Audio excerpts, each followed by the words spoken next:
Bonjour, je suis Ezam Charour, je suis professeur à Polytech Lille à l'Université de Lille 1.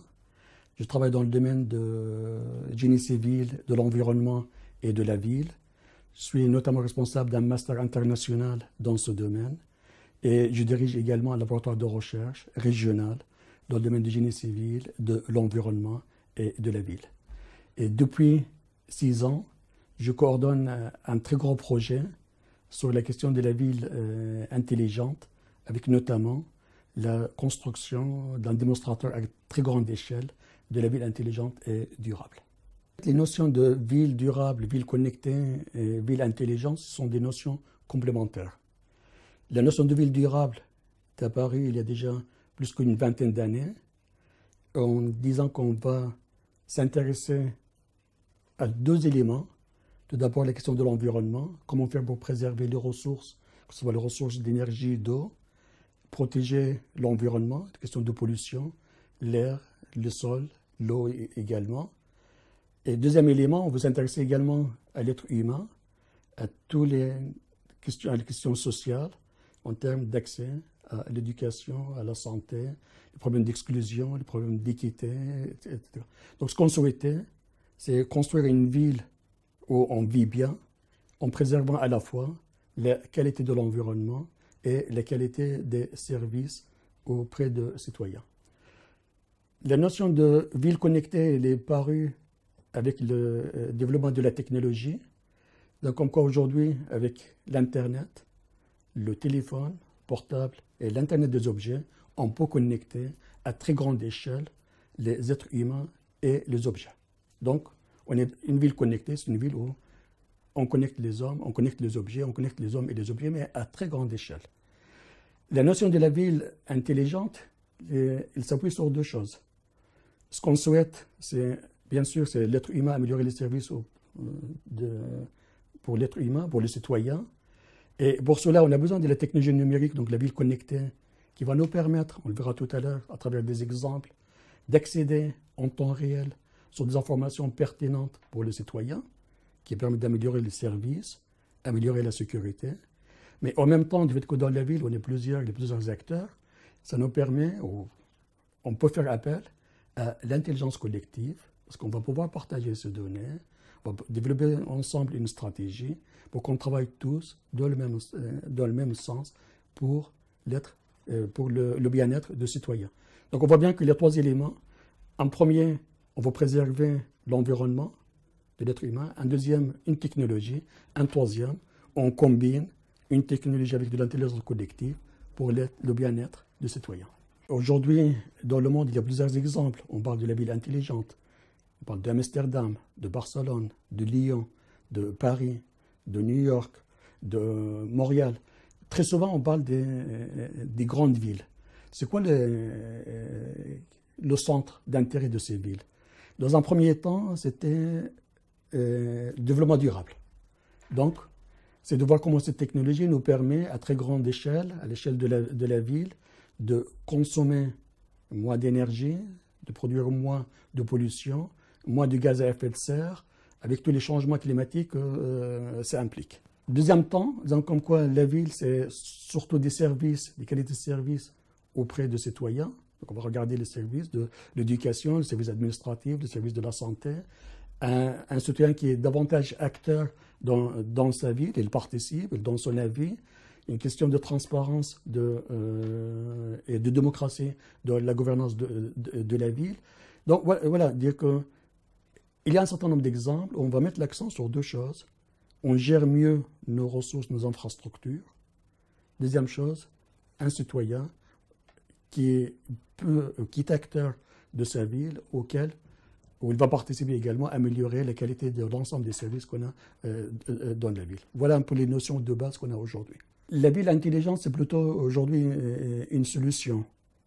On avait parlé qu'il y a un certain nombre de difficultés aujourd'hui dans la ville qui sont liées à une expansion extraordinaire des villes, au fait que les infrastructures elles ont vieilli, qu'elles ne sont pas adaptées à nos exigences.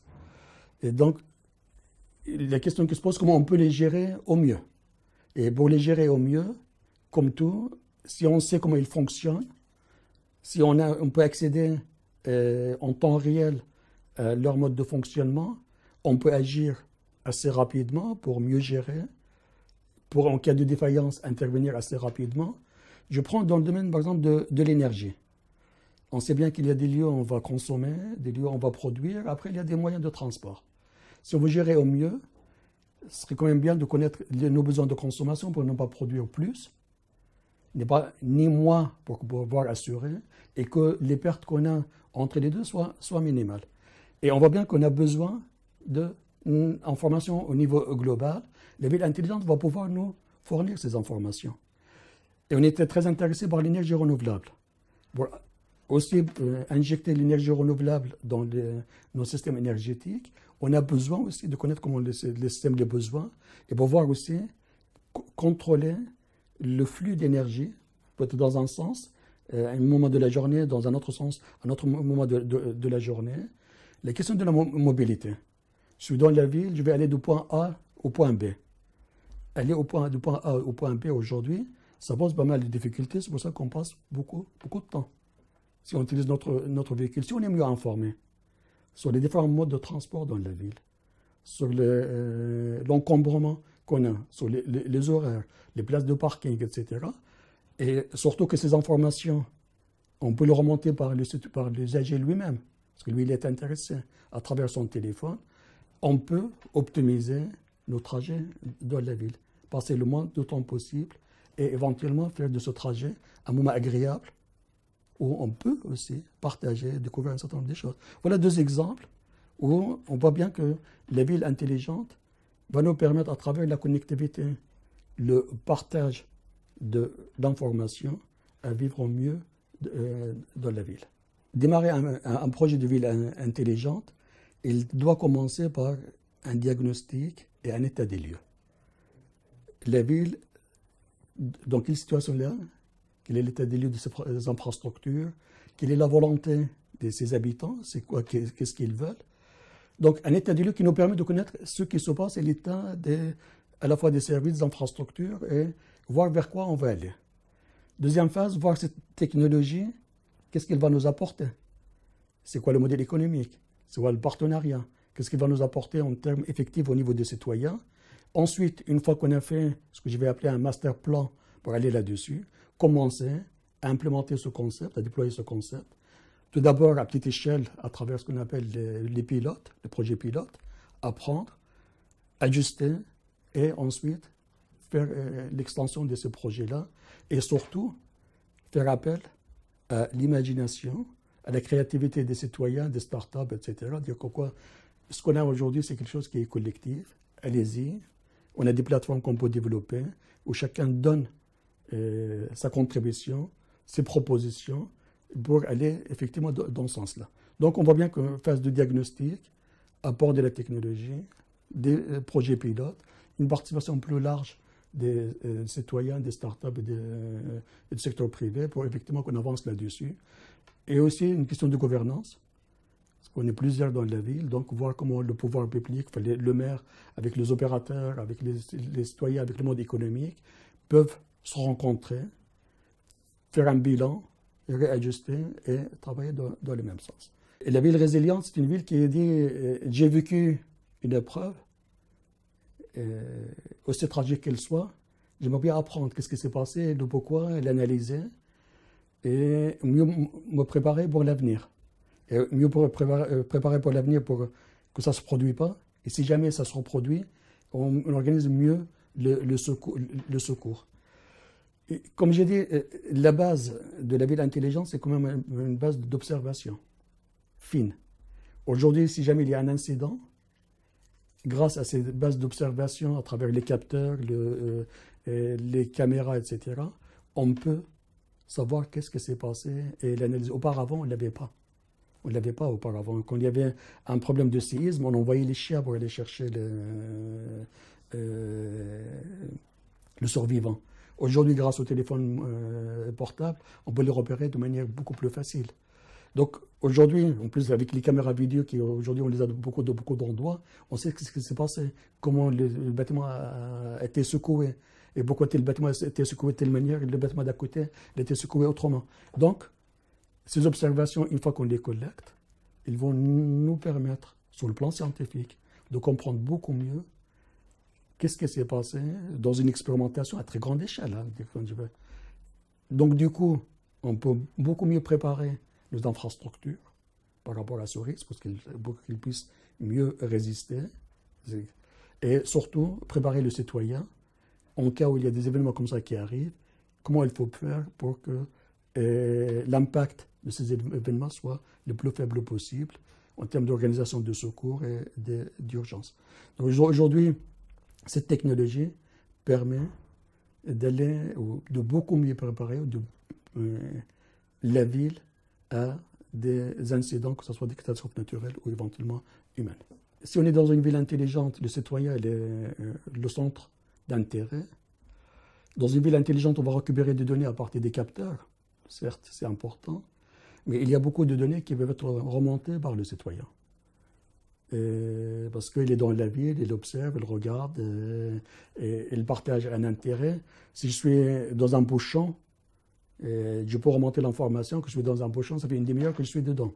Cette information peut intéresser d'autres, pour dire comme quoi je ne veux pas passer par ce coin-là. Lui, il peut être intéressé, parce qu'il va regarder s'il n'y a pas un accès proche, ou il y a moins d'encombrement. Donc je dis le fait de remonter l'information sur un exemple comme celui-là, et lui, il a un intérêt, et il va servir les autres de lors que ces informations sont partagées. Et on peut trouver beaucoup d'exemples là-dessus, sur les questions de l'environnement, la qualité de l'air, les secours. Je vois qu'il y a quelqu'un qui a un problème et on peut agir assez rapidement. Maintenant, il y a un deuxième aspect. Quand on parle des données, c'est qu'il y a les données personnelles. Et moi, je suis chez moi, il y a des données qui m'appartiennent. Qu'est-ce que je consomme en termes d'électricité, d'eau, ma présence chez moi. Ça, c'est des informations qui sont personnelles et je ne souhaite pas les mettre sur la place publique. La loi garantit aujourd'hui parce que les données personnelles sont bien identifiées, on ne peut pas en faire ce qu'on veut. Mais par contre, une donnée intégrée dans un système global, c'est-à-dire que moi j'habite un appartement dans un immeuble, si j'ai une connaissance, l'immeuble, qu'est-ce qu'il consomme en termes d'énergie, comment ça varie autour de la journée. Si je reviens à la question au début, l'intégration de tous ces immeubles-là me peut permettre de connaître la demande. Je ne produis pas plus que ce que je n'ai besoin et je dois produire aussi ce que j'ai besoin, dont j'ai besoin. On voit bien que le citoyen peut contribuer, en fait, à améliorer la gestion globale de la ville tout en gardant sa vie privée. Mais effectivement, il dit qu'à ce moment-là, ce n'est pas la consommation de tel appartement qui m'intéresse, mais dans l'ensemble plus grand. Et là, effectivement, ça peut être un rôle intéressant. Mais il faut bien sûr rassurer. Dire ce qui nous intéresse, c'est des données qui nous permettent collectivement d'améliorer la gestion de la ville. On va rêver. Qu'est-ce qu'on voulait comme ville? Allez, on rêve. On réfléchit, chacun va faire. On va commencer au tableau de mettre un peu les expressions des écoliers. On va voir qu'on commence déjà à donner quelques reliefs à la ville dont on rêve. Parce que les villes intelligentes, après tout, l'objectif, c'est de se projeter dans l'avenir et de construire la ville dont on veut. Deuxième question qu'on va poser, donc première photo, ce qu'on veut. Deuxième question, mais pourquoi on ne l'a pas aujourd'hui? C'est quoi le problème? Et les enfants vont s'exprimer là-dessus. Est-ce que c'est de manque de financement? Est-ce que c'est manque de volonté politique? Est-ce que c'est des problèmes de partage? Est-ce que c'est des problèmes d'infrastructure? Donc, commencez à réfléchir là-dessus. Est-ce que c'est toutes les conséquences qu'on a de la période industrielle? Donc, on mettra à côté tous les obstacles aujourd'hui qu'on a qui nous interdisent d'avoir la ville dont on rêve. C'est le deuxième bloc qui me paraît assez intéressant. Troisième élément qui me paraît intéressant, c'est quoi la ville connectée? Donc, commencez à poser la question aux enfants, mais c'est quoi la ville connectée? Votre téléphone, comment il contribue par rapport à ça?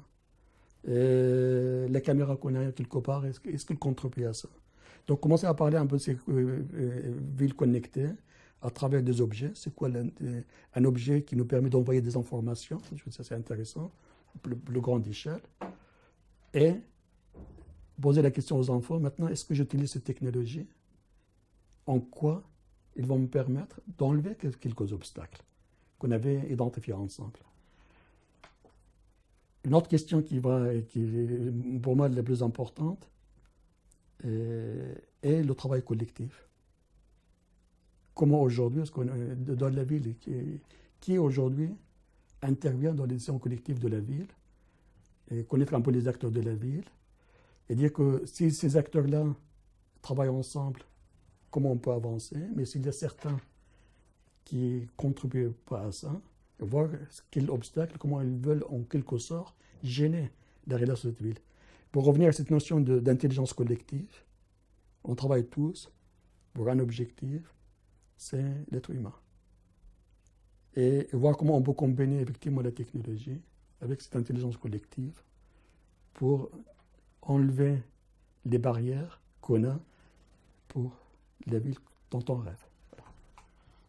Donc à travers ces éléments-là, je pense qu'on peut faire une démarche qui me paraît assez intéressante en 2-3 heures, ou bien peut-être en plusieurs séances, pour amener l'étudiant à se poser des questions